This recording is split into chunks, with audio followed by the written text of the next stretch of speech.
할렐루야. 토요일 새날이 밝아오고 있습니다. 평안히 주무셨습니까?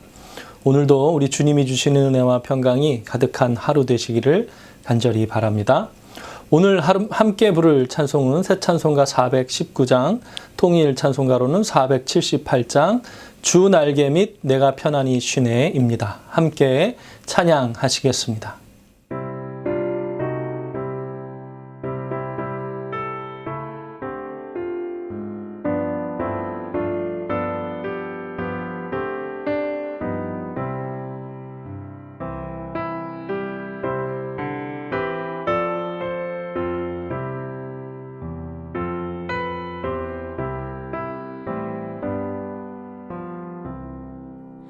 주 날개 밑 내가 편안히 쉬네. 밤 깊고 비바람 몰아쳐도 아버지께서 널 지켜주시니 거기서 편안히 쉬리로다. 주 날개 밑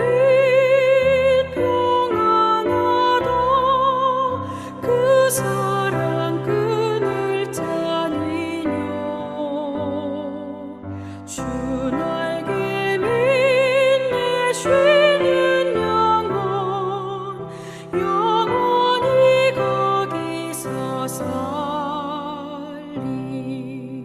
주 날개 밑 나의 피난처 되니 거기서 쉬기를 세상이 나를 위로치 못하나 거기서 평화를 누리리라. 주 날개 밑 평안하다. 그 사랑 끈을 짜니요.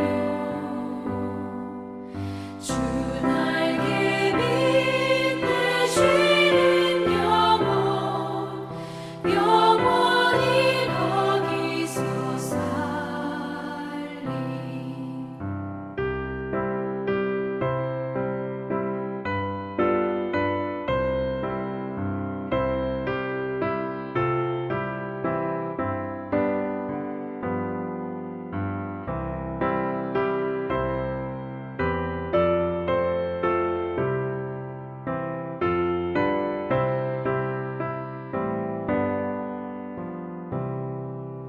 주 날개 밑 참된 기쁨이 있네. 고달픈 세상 길 가는 동안 나 거기 숨어 돌보심을 받고 영원한 안식을 얻으리라. 주 날개 밑 그 사랑 끈을 짜니요. 주 날개 밑 내 쉬는 영원히 거기서 살리.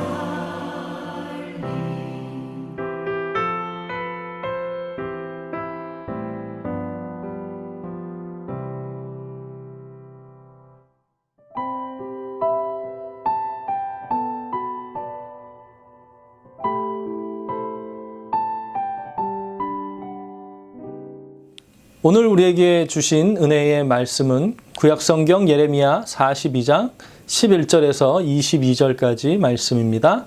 예레미야 42장 11절에서 22절까지 말씀입니다. 여호와의 말씀이니라. 너희는 너희가 두려워하는 바벨론의 왕을 겁내지 말라. 내가 너희와 함께 있어 너희를 구원하며 그의 손에서 너희를 건지리니 두려워하지 말라.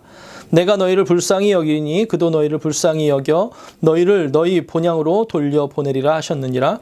그러나 만일 너희가 너희 하나님 여호와의 말씀을 복종하지 아니하고 말하기를 우리는 이 땅에 살지 아니하리라 하며 또 너희가 말하기를 아니라 우리는 전쟁도 보이지 아니하며 나팔 소리도 들리지 아니하며 양식에 궁핍도 당하지 아니하는 애굽 땅으로 들어가 살리라 하면 잘못되리라.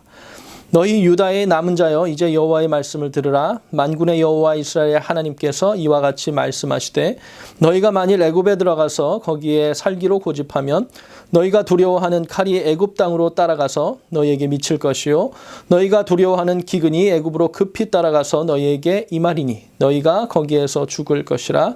무릇 애굽으로 들어가서 거기에 머물러 살기로 고집하는 모든 사람은 이와 같이 되리니 곧 칼과 기근과 전염병에 죽을 것인즉 내가 그들에게 내리는 재난을 벗어나서 남을 자 없으리라. 만군의 여호와 이스라엘의 하나님께서 이와 같이 말씀하시되 나의 노여움과 분을 예루살렘 주민에게 부은 것 같이 너희가 애굽에 이를 때에 나의 분을 너희에게 부으리니 너희가 가증함과 놀램과 저주와 치욕거리가 될 것이라. 너희가 다시는 이 땅을 보지 못하리라 하시도다. 유다의 남은 자들아 여호와께서 너희를 두고 하신 말씀에 너희는 애굽으로 가지 말라 하셨고 나도 오늘 너희에게 경고한 것을 너희는 분명히 알라. 너희가 나를 너희 하나님 여호와께 보내며 이르기를 우리를 위하여 우리 하나님 여호와께 기도하고 우리 하나님 여호와께서 말씀하신 대로 우리에게 전하라. 우리가 그대로 행하리라 하여 너희 마음을 속였느니라. 너희 하나님 여호와께서 나를 보내사 너희에게 명하신 말씀을 내가 오늘 너희에게 전하였어도 너희가 너희 하나님 여호와의 목소리를 도무지 순종하지 아니하였은즉 너희가 가서 머물려고 하는 곳에서 칼과 기근과 전염병에 죽을 줄 분명히 알지니라. 이 말씀은 살아계신 하나님께서 우리에게 주신 은혜의 말씀입니다. 아멘. 이 세대 차이라고 하는 말을 예전에 많이 썼는데요. 요즘은 뭐 문화 차이라고 해야 하나요? 하여튼 자녀들과 이렇게 세대가 지나서 소통하기가 참 어렵지 않습니까? 시대가 다르고요. 겪는 문화가 다르니까 소통하기 참 어려운 경우가 많습니다. 게다가 요즘에는요. 줄임말이라고 하는 것을 많이 써서 무슨 말인지 무슨 대화를 하는지 모르는 경우가 있습니다. 물론 예전에도 말을 줄여서 여러 가지 말을 썼지만 요즘은 좀 더 많이 쓰는 것 아닌가 하는 생각이 듭니다. 오늘 제가 하나 소개하고 싶은 말이 있는데요. 저는 이 단어를 보고 사실 깜짝 놀랐습니다. 제가 오늘 말씀을 묵상하는데 설교를 이렇게 하려고 하는데 이 내용과 너무 딱 맞아 떨어져서 좀 이 말을 소개해드리고 이야기를 시작하면 좋겠다는 생각이 들었습니다. 그게 바로 오늘 제목으로 쓴 답정너입니다. 이 말의 뜻은요. 답은 정해져 있고 너는 대답만 하면 돼. 답은 정해져 있고 너는 대답만 하면 돼. 이렇게 말한 문장을요. 3글자로 줄인 것이라고 합니다. 이 상대방에게 뭘 물어보는데요. 의논을 해서 뭔가 정하려고 이 말을 하는 것이 아니라 이미 자기가 답은 정해 놓은 것이죠. 그 정한 답에 호응을 얻고 싶어서 이 상대방에게 물어보는 상황을 풍자적으로 표현한 것이라고 합니다. 예를 들면요. 우리 오늘 저녁에 뭐 먹을까? 이렇게 하고 묻는데요. 사실은 마음에 이미 먹고 싶은 것이 있다는 것입니다. 그래서 다른 사람이 원하지 않는 대답을 하면요. 그건 좀 그렇고, 그건 어제도 먹었고, 뭐 그런 식으로 대답을 해서요. 결국 자기가 원하는 답이 나오도록 한다는 것이지요. 아니면 아예 상대방에게 묻고는 있긴 하지만 대답이 필요한 것이 아니라요. 그냥 자기가 원하는 대로 하려고 그렇게 말을 시작할 때도 답정너라고 하는 말을 사용한다고 합니다. 오늘 요하난과 여시나가요. 예레미야에게 나오는데요.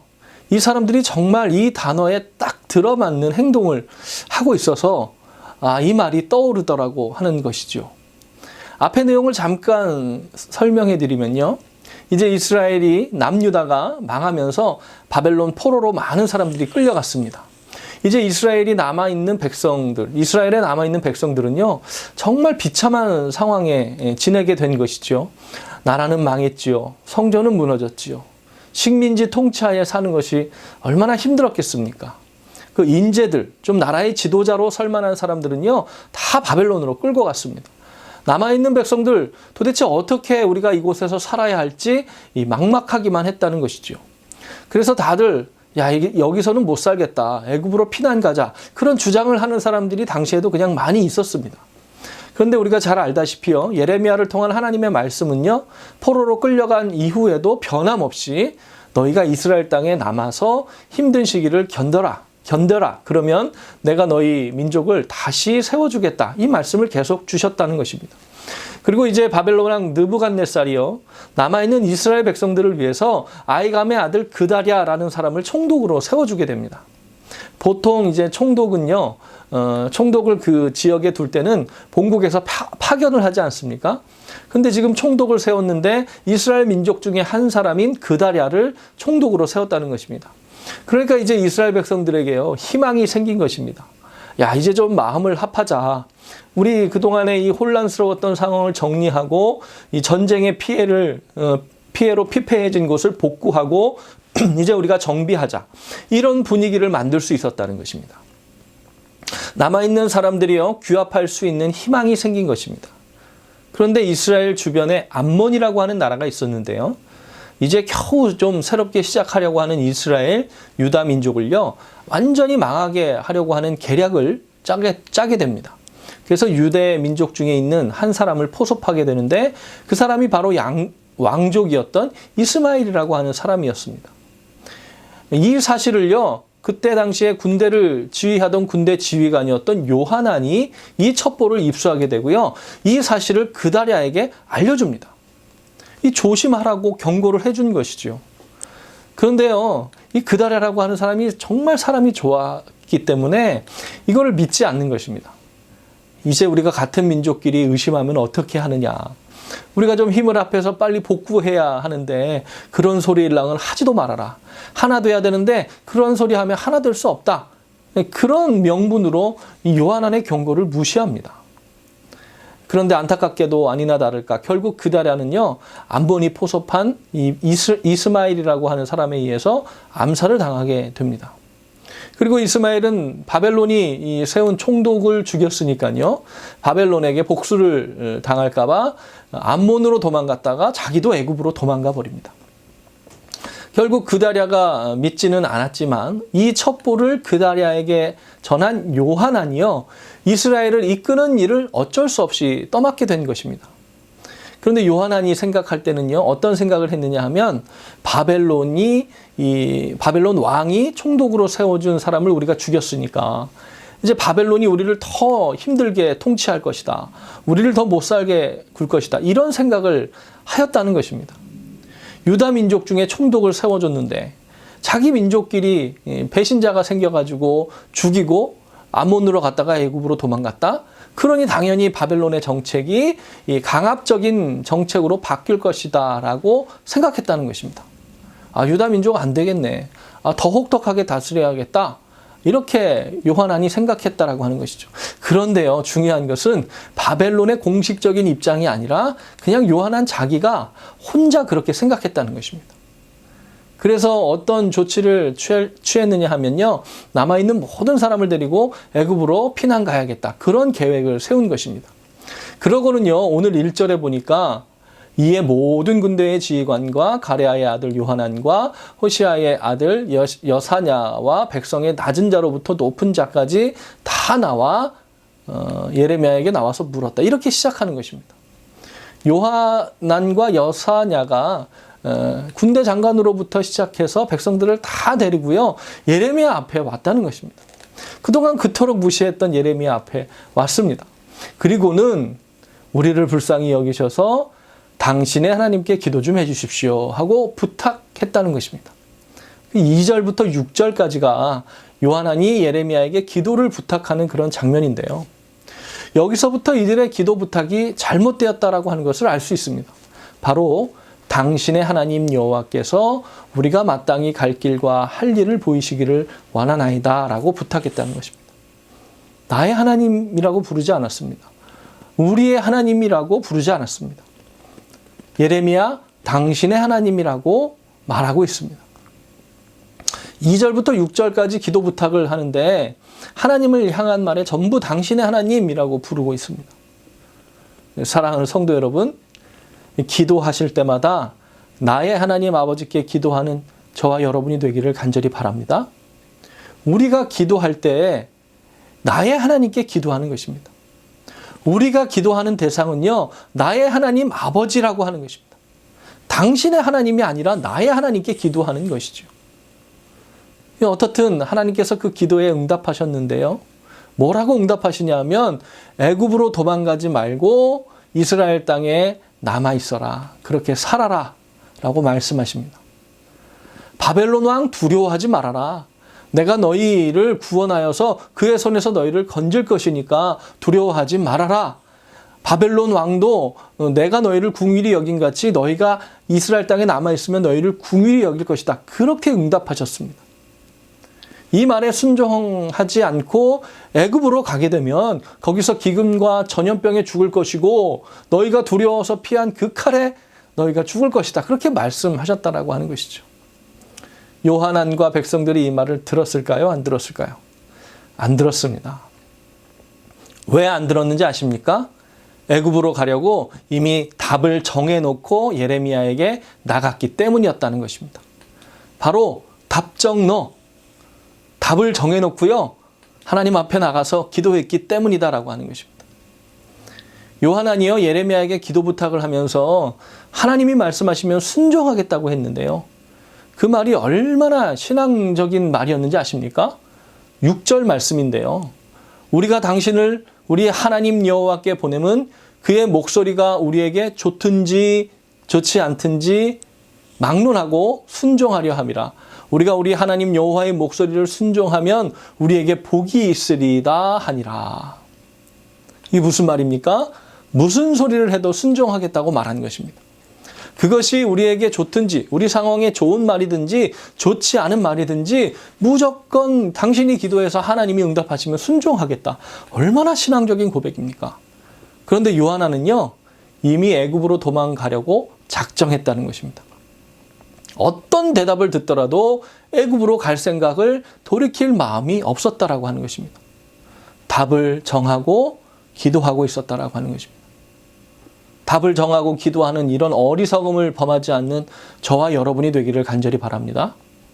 하나님 앞에 나아가는데요, 답을 정하고 나가서는 안 되는 것이죠. 이미 답은 자기가 다 정해놓고 하나님께서 내 생각에 동의해달라고 조르기 위해 기도하는 기도가 영적으로 성숙한 기도가 되겠습니까? 아무리 많은 예물과 아무리 많은 헌신과 봉사와 시간과 정성을 들이면서 기도한다 해도요, 이렇게 답을 정해놓고 하나님 앞에 나가 기도하면서 하나님 내가 정한 답에 그냥 그러라고 말씀해 주십시오. 이런 기도는 하나님을 기쁘시게 하는 기도가 될 수 없다는 것입니다. 하나님의 은총을 덧입는 응답을 받을 수가 없는 것이죠. 아니 혹여 답을 정했더라도요, 하나님께서 아니다라고 하는 마음을 주시면요, 돌이키면 되는 것 아닙니까? 혹여 내가 이미 답을 정해놨다 하더라도요, 하나님이 내가 생각한 답이 아니라고 말씀하시면 순종하면 되는 것입니다. 그러면요, 그냥 하나님이 그 나의 기도를 통해서 하나님 역사하시는 것이죠. 그런데 안타깝게도 답을 정하고 기도하다 보면요, 하나님께서 아니라고 하는 응답을 주셔도 그 응답이 안 들린다라고 하는 것입니다. 아, 이건 하나님이 답하신 게 아니야. 아니, 여기 남아있으면 죽을 게 뻔한데 이스라엘 땅에 남아있으라고 하는 게 하나님의 응답이라고? 말도 안 돼. 내가 아는 하나님은 그런 응답을 하실 리가 없어. 그렇게 된다는 것입니다. 7절에 보면 10일 후에 여호와의 말씀이 예레미야에게 임하니 이렇게 말씀하고 있습니다. 10일 후에. 이 열흘은 무슨 열흘입니까? 예, 그렇습니다. 요하나니요, 마음을 돌이킬 기회를 주신 기간이 10일이었다라고 하는 것입니다. 하나님의 말씀은요, 그 전부터 명확하지 않았습니까? 예레미야 선지자를 통해서 하나님이 주신 음성은 무엇이었습니까? 지금뿐만 아니라 그 전에도, 망하기 전에도, 그리고 망한 후에도, 그리고 지금도 하나님이 주신 말씀은요, 동일합니다. 애굽을 의지하지 말고 하나님을 의지하라. 애굽으로 도망갈 생각하지 말고 그냥 바벨론에게 항복하라. 지금도 애굽으로 피하지 말고 남아있으라. 그러면 바벨론 왕이 내가 너희를 궁휼히 여긴 것 같이 너희를 궁휼로 대할 것이다. 하나님이 그렇게 되도록 인도하시겠다고 말씀하여 주시는 것입니다. 그런데도요, 남유다의 왕들이 그 말을 들었습니까? 듣지 않았습니다. 이 남유다의 마지막 왕이었던 시드기야 왕도요, 그 말을 듣지 않았습니다. 그래서 어떻게 되었습니까? 자기 아들들이 자기가 보는 앞에서 죽임을 당하고요, 그것을 본 것을 마지막으로 눈이 뽑혀서 바벨론으로 끌려가게 되었다라고 하는 것입니다. 그렇게 되기까지 하나님 말씀에 순종하지 못했다라고 하는 것입니다. 왜 그렇습니까? 답을 정하고 하나님 앞에 나갔기 때문입니다. 지금 이 요한안도요, 끝까지 하나님의 말씀을 신뢰하지 못하더라고 하는 것입니다. 말씀을 맺겠습니다. 이 시간 당신의 하나님이 아니라 나의 하나님께 기도하는 시간 되시기를 간절히 바랍니다. 어디 누구의 하나님께 기도하는 것이 아닙니다. 바로 이 시간 나의 하나님 아버지께 기도하는 시간이 되어야 한다라고 하는 것이죠. 그리고 나의 하나님께 기도하면서요, 답을 정하고 기도하는 어리석은 기도를 드리지 않을 수 있어야 된다라고 하는 것입니다. 이미 답은 정해놓고 하나님께서 그래 그렇게 해라 이렇게 대답하시면 됩니다. 이게 답정너라고 하는 것입니다. 그것만이 응답이라고 생각하며 기도하는 것 아닙니까? 우리 성도님들은 그렇지 않으실 것이라고 믿습니다. 저도 여러분도 우리 모두가 그렇게 기도하지 않게 되기를 간절히 소원합니다. 주님 말씀하시면 내가 나아가리다. 주님 뜻이 아니면 내가 멈춰서리다. 나의 가고 서는 것 주님 뜻에 있으니 오 주님 나를 이끄소서. 이렇게 고백하는 기도의 시간 되시기를 간절히 바랍니다. 사랑하는 성도 여러분, 오늘 우리에게 주시는 말씀에 순종할 때 하나님의 놀라운 은총을 덧입는 삶이 될 줄로 믿습니다. 우리는 이해할 수 없습니다. 우리가 다 이해할 수 없지요. 그러나 하나님은요, 반드시 우리를 선한 길로 인도하신다라고 하는 것입니다. 그것을 믿고 그 말씀에 순종함으로 오늘 하루도 놀라운 하나님의 인도하심을 경험하시는 귀하고 복된 하루가 되시기를 다시 한번 주님의 이름으로 축원을 드립니다. 기도하시겠습니다. 사랑과 은혜가 충만하신 아버지 하나님, 나의 하나님, 오늘도 이 시간 나의 하나님 아버지께 기도합니다. 하나님 우리의 마음에 좌정하여 주시고 하나님 이 시간 기도할 때 우리가 답을 정하고 하나님 앞에 나가는 것이 아니라 하나님 말씀에 순종하기 위하여 엎드려 기도하는 시간 되게 하여 주시옵소서. 때로는 우리 앞에 펼쳐진 일들을 이해할 수가 없습니다. 그럼에도 불구하고 하나님 선하신 길로 우리를 인도하여 주실 것을 믿습니다. 그런 하나님을 신뢰함으로 기도하는 시간이 될 수 있도록 축복하여 주시옵소서. 하나님 오늘도 우리의 심령을 만져주시고 말씀을 통하여서 우리의 삶을 이길 힘을 주시고 하나님 인도하신 대로 따라갈 때 세상 사람들을 이해할 수 없는 평강이 우리 사랑하는 성도님들 가정 가운데 가득 차고 넘치게 하여 주시옵소서. 오늘도 기도하는 가운데 주님이 주시는 말씀에 순종하기를 원합니다. 하나님 그 말씀 따라갈 때 하나님의 놀라운 섭리가 우리의 삶 가운데 이루어지는 것을 경험하게 하여 주시옵소서. 우리 구주 예수 그리스도 이름으로 간절히 기도하옵나이다. 아멘. 할렐루야. 오늘 하루도 주님의 말씀에 순종하심으로 선한 길로 인도하시는 은혜를 누리는 하루가 되시기를 간절히 바랍니다. 내일은 거룩한 성일입니다. 예배를 위해서도 함께 기도해 주시기를 부탁을 드립니다. 이 시간 함께 기도하시겠습니다.